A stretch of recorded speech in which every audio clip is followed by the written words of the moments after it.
بسم اللہ الرحمن الرحیم۔ ناظرین، آگے بڑھنے سے پہلے آپ درسقرآن.com کے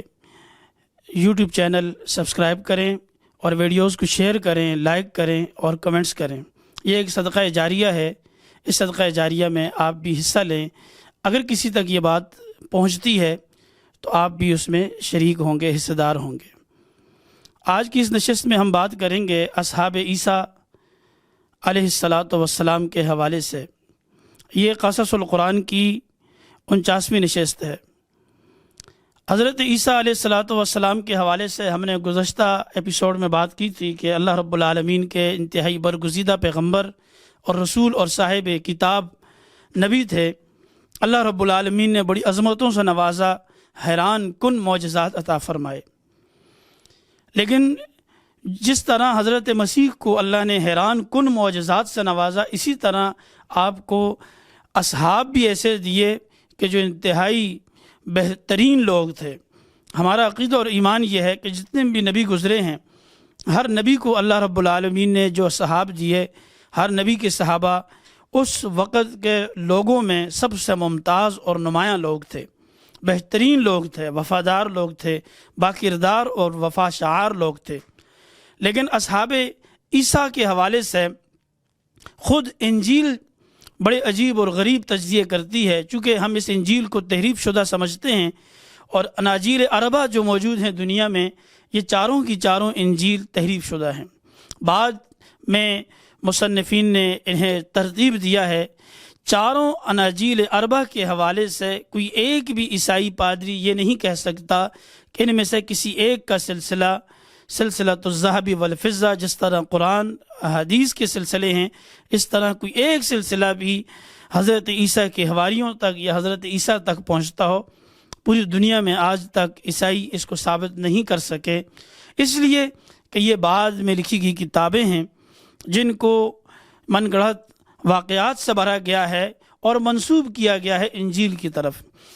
ان کتابوں میں حضرت عیسیٰ علیہ السلام سے متعلق بھی بڑی عجیب و غریب باتیں لکھی گئی ہیں۔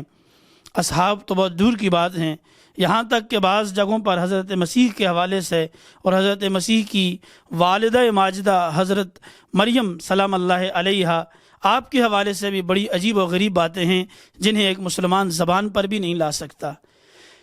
لیکن اصحاب عیسیٰ کے حوالے سے انہوں نے لکھا ہے کہ انتہائی بزدل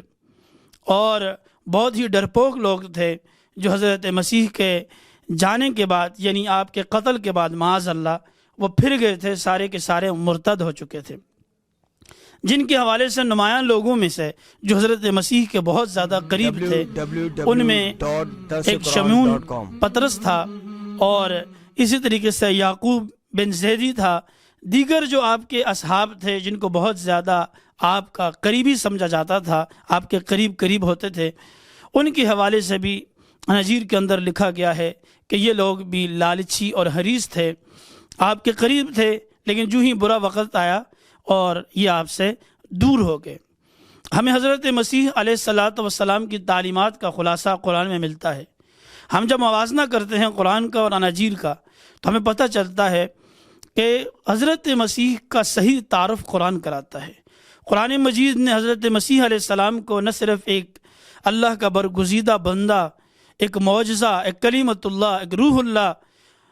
کر کے پیش کیا ہے، بلکہ حضرت مسیح کے حواریوں، آپ کے اصحاب کو بھی دنیا کے انتہائی اعلیٰ اور با اخلاق، باکردار، معاون اور مددگار بنا کر پیش کیا گیا ہے۔ ہم دنیا عیسائیت کو اس پروگرام کے تواسط سے یہ پیغام پہنچانا چاہتے ہیں کہ آپ آئیں اور قرآن مجید کا مطالعہ کریں۔ آپ جس عیسیٰ کو نبی مانتے ہیں، آپ جس عیسیٰ کو اللہ کا برگزیدہ پیغمبر مانتے ہیں، اگر اس عیسیٰ کا تعارف چاہتے ہیں تو آپ قرآن مجید کو اٹھائیں۔ قرآن مجید کی وہ آیت سورہ آل عمران میں جیسے آیت مباہلہ بھی کہا جاتا ہے، اللہ کے نبی صلی اللہ علیہ وسلم نے عیسائیوں کے سامنے، نصارہ کے سامنے اسے پیش کیا اور ایک خوبصورت دعوت دی۔ فرمایا تعالوا الی کلمۃ سواء بیننا وبینکم الا نعبد الا اللہ ولا نشرک بہ شیئا، کہ دنیا کے عیسائیوں، عیسیٰ کے ماننے والوں، آؤ ایک ایسے کلمے کی طرف، ہم ایک ایسے کلمے پر، ایک ایسی بات پر متفق اور متحد ہو جائیں جو ہمارے اور تمہارے درمیان مشترک ہے۔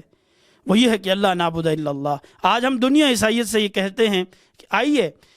ایک ایسے کلمے کی طرف، ایک ایسی چیز کی طرف جو ہمارے درمیان مشترک ہے، جو باعث اتفاق ہے، وہ یہ ہے حضرت مسیح کی ذات۔ آپ بھی حضرت مسیح کو اللہ کا برگزیدہ پیغمبر مانتے ہو، ہم بھی حضرت عیسیٰ کو اللہ کا انتہائی اولو العزم پیغمبر اور رسول، صاحب کتاب، نبی مانتے ہیں۔ آپ آئیں اور قرآن مجید کے دامن میں آ کر قرآن سے پوچھیں کہ حضرت عیسیٰ کون تھے، کیا تھے۔ ناظرین، جب بھی کسی پیغمبر نے دعوت حق کو پیش کیا تو پہلا کام یہ ہوا کہ لوگوں نے اسے ساحر اور مجنون کہا۔ فلما جاءهم بالبینات قالوا هذا سحر مبین۔ عیسیٰ ابن مریم علیہ السلام جب اللہ تعالیٰ کی طرف سے بینات لے کر قوم کے سامنے حاضر ہوئے تو قوم نے کہا یہ تو صریح جادوگر ہے، جادوگر ہے، یہ ہمیں ایک جادو کی طرف بلاتا ہے۔ پھر حضرت عیسیٰ علیہ السلام نے جو ہی اللہ کی طرف سے معجزات پیش کیے تو قوم نے انکار کیا، اور کچھ ایسے لوگ جن کے حوالے سے شیخ الاسلام حضرت علامہ شبیر احمد عثمانی رحمۃ اللہ تعالی علیہ نے لکھا ہے، فرمایا عیسیٰ علیہ السلام کی دعوت پر لبیک کہنے والے لوگوں میں کوئی ایک شخص بھی حسب اور نسب کے اعتبار سے نمایاں آدمی نہیں تھا، بلکہ مزدور، کسان، پسے ہوئے غریب و دیار لوگ تھے جنہوں نے حضرت مسیح کی دعوت کو قبول کیا، اس پر لبیک کہا اور حضرت عیسیٰ کے ساتھ کھڑے ہو گئے۔ قرآن کا مطالعہ ہمیں یہ سمجھاتا ہے کہ یہ وہ لوگ تھے، اتنے قابل بھروسہ اور قابل اعتماد لوگ تھے کہ جن کے حوالے سے جب حضرت مسیح نے انہیں پکارا، من انصاری الی اللہ، کون ہے جو اللہ تعالیٰ کی مدد کرے گا، اللہ کی دین کی معاملت کرے گا اور اس معاملت کے سلسلے میں میرے ساتھ کھڑا ہوگا، میرے دست و بازو کا کردار ادا کرے گا، تو قال الحواریون نحن انصار اللہ، سارے کے سارے حواری کھڑے ہو گئے اور کہنے لگے نحن انصار اللہ، ہم ہیں مددگار، ہم ہیں آپ کے ساتھ کھڑے ہونے والے۔ تاریخ بتاتی ہے، قرآن کے تفاسیر کے اندر لکھا گیا ہے کہ جب حضرت مسیح نے ان لوگوں کو بلایا، انہیں پکارا، اس وقت گنے چنے چند نفوس تھے جن تک حضرت مسیح کی دعوت پہنچی تھی۔ ایک طائفہ نے اس دعوت کو قبول کیا اور ایک طائفہ، ایک گروہ، ایک جماعت نے رد کیا اور حضرت مسیح کے قتل کے در پہ ہوگی، حضرت مسیح علیہ السلام کی مخالفت میں پڑ گئی۔ اللہ نے اس طائفہ کو جس نے اس دعوت کو اختیار کیا تھا اسے یہ بلندی عطا فرمائی کہ آج دنیا میں جو عیسائیت ہمیں نظر آتی ہے، جو دین مسیح پھیلا ہے، یہ اس طائفہ کی محنت ہے۔ خود حضرت مسیح کے زمانے میں کتنے لوگوں تک حضرت مسیح کا دین پہنچا؟ کم ہی لوگ تھے، لیکن جو ہی حضرت مسیح کے جانے کے بعد اگر عیسائیت زندہ رہی اور یہودیت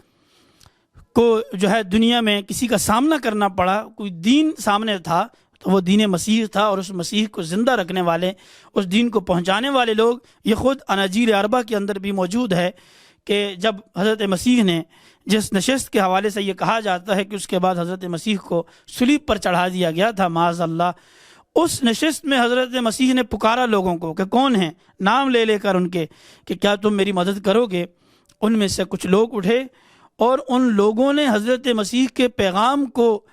مختلف علاقوں میں، شام اور دیگر جتنے عرب کے علاقے ہیں یا روم اور یونان کے علاقے ہیں، ان علاقوں میں حضرت مسیح کے پیغام کو پہنچایا کہ جو بعد میں جا کر مسیحی ریاستوں میں تبدیل ہوئے وہ علاقے۔ تو وہ لوگ سچے اور پکے لوگ تھے، حضرت مسیح کے جو ہے وفادار تھے کہ قرآن مجید نے کہا مثال دے کر کہ یا ایھا الذین آمنوا کونوا انصار اللہ، اے اہل ایمان اللہ کے مددگار بن جاؤ، اس طرح کما قال عیسی ابن مریم للحواریین من انصاری اللہ، جس طرح عیسی ابن مریم نے اپنے حواریوں کو پکارا تھا کہ اللہ کی مدد کے لیے تیار ہو جاؤ، اور وہ اللہ کی مدد کے لیے اٹھ کھڑے ہوئے۔ اس کا مطلب یہ ہے اصحاب عیسیٰ جو ہیں وہ باکردار تھے، ان کی گواہی قرآن دیتا ہے۔ اور اس کے مقابلے میں اگر کوئی کتاب اصحاب عیسیٰ کے حوالے سے ان کی تنقید کرتی ہے، انہیں رد کرتی ہے، ان کی برائی کو سامنے لاتی ہے یا ان کو برا بنا کر پیش کرتی ہے، تو وہ انجیل ہے جسے عیسائی اپنی جو ہے مذہبی انتہائی مقدس کتاب سمجھتے ہیں۔ ہم یہ سمجھتے ہیں کہ قرآن مجید چونکہ الہامی کتاب ہے، انجیل کے بعد انجیل میں تحریف ہو چکی ہے، تو اصحاب عیسیٰ کا تعارف قرآن مجید سے لیا جائے اور قرآن مجید کو پڑھا جائے۔ یہ پیغام خصوصی طور پر ان عیسائی بھائیوں کے لیے ہے کہ جو حضرت عیسیٰ سے محبت کرتے ہیں۔ چونکہ حضرت عیسیٰ کے بعد یہ لوگ، یہ جو طائفہ تھے، یہ جو گروہ تھے، حضرت عیسیٰ کو جس طرح آسمانوں پر اٹھایا گیا، انشاءاللہ ہم نیکسٹ ایپیسوڈ کے اندر اس پر بات کریں گے۔ اس کے بعد عیسائی مختلف گروہوں میں تقسیم ہو گئے۔ ایک گروہ نے حضرت عیسیٰ کو ابن اللہ مانا،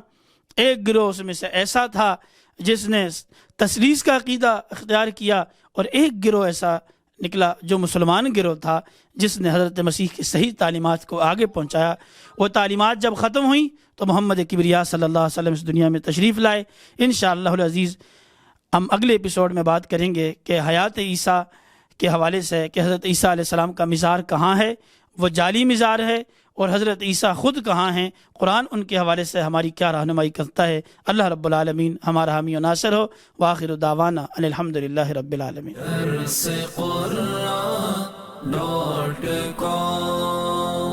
www.darsequran.com